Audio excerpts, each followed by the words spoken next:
여러분 안녕하십니까? 2023년 1월 30일을 맞아서 오늘도 하나님께서 주시는 생명의 말씀으로 함께 은혜를 나눕시다. 사무엘상 4장 12절에서 22절인데요.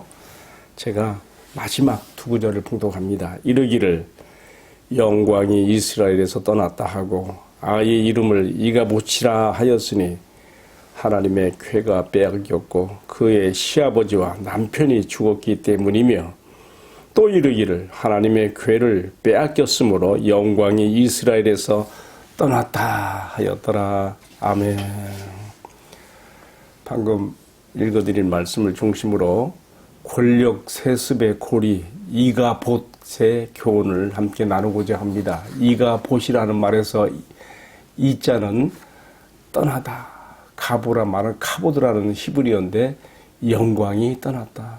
좀 구체적으로 말하면 하나님의 영광이 이스라엘에서 떠났다. 왜 이렇게 됐어요?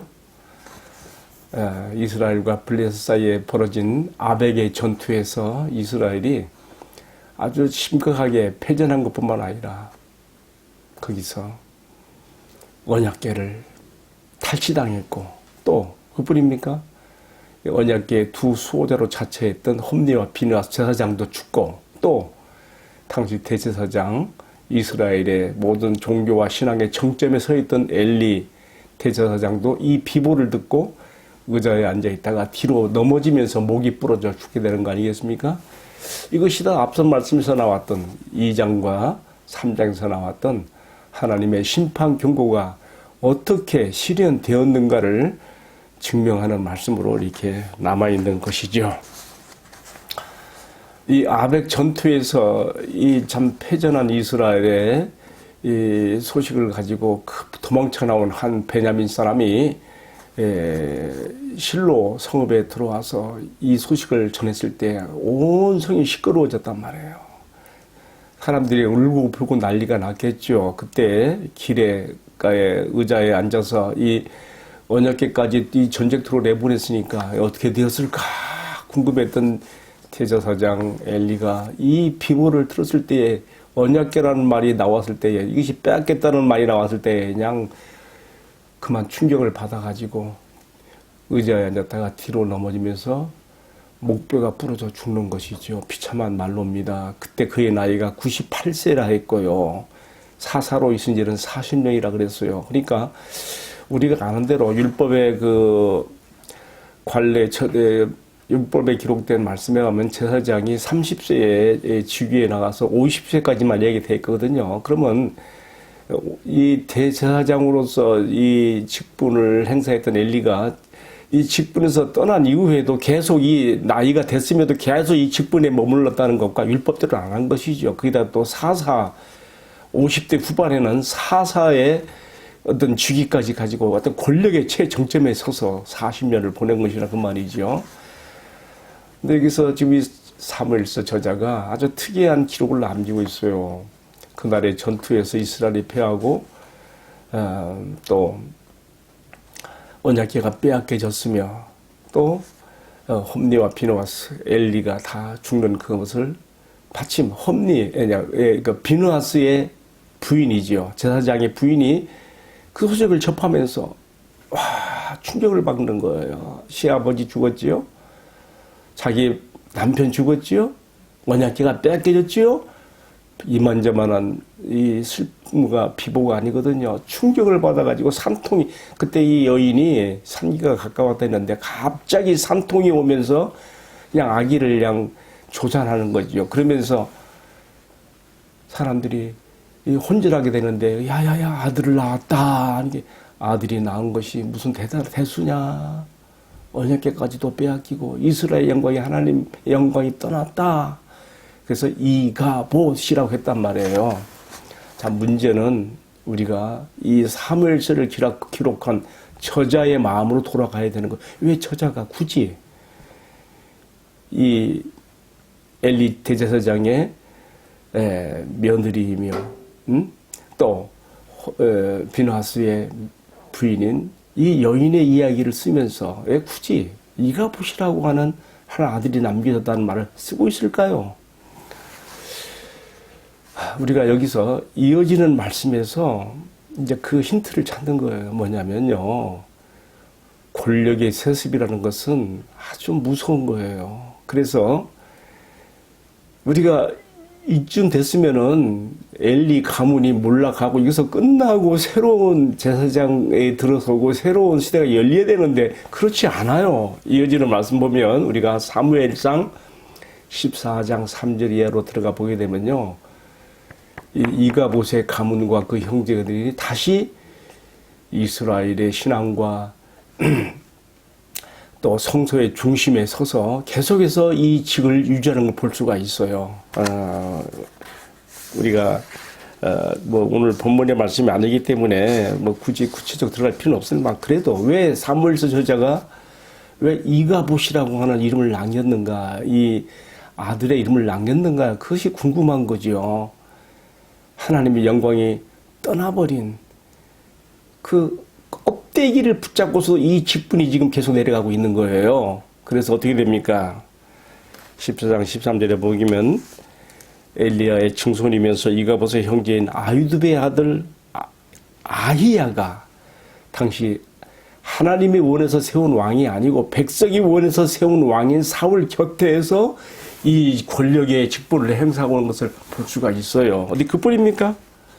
사무엘상 21장으로 들어가 보면 실로의 성소가 무너진 이후에는 이 제사장들의 그 터전, 그 마을이 노비라는 땅으로 옮겨지게 되는데 거기에서 또 아히멜렉이라고 하는 대제사장으로서 이어지고 있는 것을 보게 되며 그리고 나서 이제 왕국 다윗 왕의 시대에 가서는 아비아달 대제사장으로 이어지고 있고요.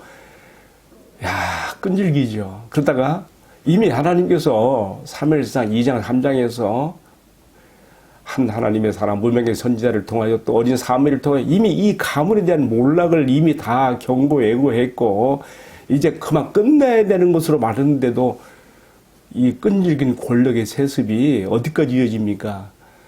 다윗의 시대를 지나서 솔로몬 시대에 이르러서야 그제서야 이 당시 제사장 아비아달이 추방을 당하는, 넌 너의 고향으로 돌아가라. 넌 더 이상 이직에 연연하지 말아라. 솔로몬의 명령에 의해서 거기서 비로소 이 권력의 세습이 끝나는 걸 볼 수가 있어요. 저는 오늘 말씀을 묵상하면서요, 왜 사무엘서 저자가 뭐 짧은 본문인다 말한 왜 마지막 구절에서 이가봇이라고 이름을 남겼는가? 이가봇의 그 이름, 그 아들을 여기에 끊임없는 권력 세습의 연결고리가 이어져서 그 다음 시대로 계속 내려갔다고 하는 거 우리가 여기서 교훈을 받아야 됩니다. 야, 권력이란 것은 이렇게 무서운 것이구나. 세습 권력의 끈질긴 패단을 보여주는 오늘의 묵상을 내리면서 우리는요, 저 북한에 김일성 가문의 세습만 우리가 탓하고 잘못했다 하기 전에 오늘 우리 시대 안에 우리 안에서 일어나는 세습 권력이 개인과 가문과 또는 조직 안에서도 얼마든지 일어날 수 있는 것을 우리가 볼 수 있지 않습니까? 여러분, 우리 사회 안에도요, 제가 이게 함부로 정치적인 말을 해서 미안합니다만은 지금은 정말 말 그대로 검찰 권력이 딱 통제해서 이 권력의 세습이 지금요 이어지고 있단 말이죠. 이게 무서운 거예요. 이거 이 땅에 정말로 바른 민주주의 노선에서 바로 가기 위해서는 한번 이 점에 대한 개혁이 필요한 거예요. 자, 우리 사회 얘기는 할 필요 없어요. 오늘 우리들의 교회 안으로 돌아봅시다. 우리 교회의 머리가 되시며 주인이 되시는 우리 주님 예수 그리스도의 왕 되심을 실현하는 우리들의 교회가 마치 하나님이 원하시는 왕이 아니라 자기들이 원하는 왕을 세운 사울처럼 우리는 그런 일이 없는가? 권력의 세습이 이어가지 않고 있는가? 우리 반성할 것입니다. 혹자는 이렇게 말하는 이 설교자에게 비토를 걸 수도 있어요. 우리 교회 안에서 정당하게 되어진 건데 뭐 이런 걸 가지고 들먹이냐? 저는 말하고 싶어요. 과연 이대로 이어진 이 세습이 3대, 4대 계속 내려가지 않으리라는 보장이 있느냐 그 말이죠. 사람은 모르는 것입니다. 오늘 우리는 사무엘서 저자가 이가봇이라고 하는 엘리 가문의 한 아들임을 남겨놓아서 이미 권력이 끊어진 것 같고 이미 하나님의 영광이 떠나버린 그 자리에서도 계속해서 이 직분을 유지해 나가는 이 모습을 보면서 과연 이것이 어디 먼 옛날의 이야기겠는가? 오늘 우리 시대에 얼마든지 적용될 수 있는 말씀이요. 우리가 거울로 삼아야 될 말씀인 것으로 이 말씀을 이 엄중하게 두렵고 떨림으로 이 말씀을 받아들이게 되는 것입니다. 하나님의 영광이 떠났는데도 여전히 껍데기 권력의 세습을 이 권력의 세습의 권력의 직을 유지하고 나간 부와 권력을 누리고자 했던 엘리 가문의 후손들의 인본주의적 잔재들을 청산하고 바로서게 되기까지 많은 시간이 필요했던 것처럼 오늘 이것도 우리의 그러리라고 생각해요. 오직 하나님의 주권과 뜻이 서게 하는 것은 오늘 이 모든 것들이 성경대로 돌아가기를 바라는 이 땅의 진정한 개혁주의자들에 의해서 이 사회도 그렇고요. 이 교회도 그렇고 바로 서게 될 것이라는 것으로 오늘의 메시지를 가늠합니다. 기도하십시다. 사랑하시는 주님, 한 번 잡은 권력을 놓지 않으려고 주님의 뜻과 상관없이 직을 유지하고 이어나가는 일들이 이 땅에 비일비재하는 가운데 우리 교회의 주인이신 멤버리가 되시는 주님의 교회 안에서도 얼마든지 이러한 모습들이 재현되고 있는 것을 봅니다. 오늘 우리에게 주신 말씀으로서 이가봇의 교훈을 마음 깊이 새기며 모든 것을 성경대로 돌려놓는 개혁주의자의 정신에 바로 서도록 우리를 이끌어 주옵소서. 이 모든 말씀을 주 예수님 이름으로 기원하옵나이다. 아멘. 예, 마쳤습니다. 감사합니다.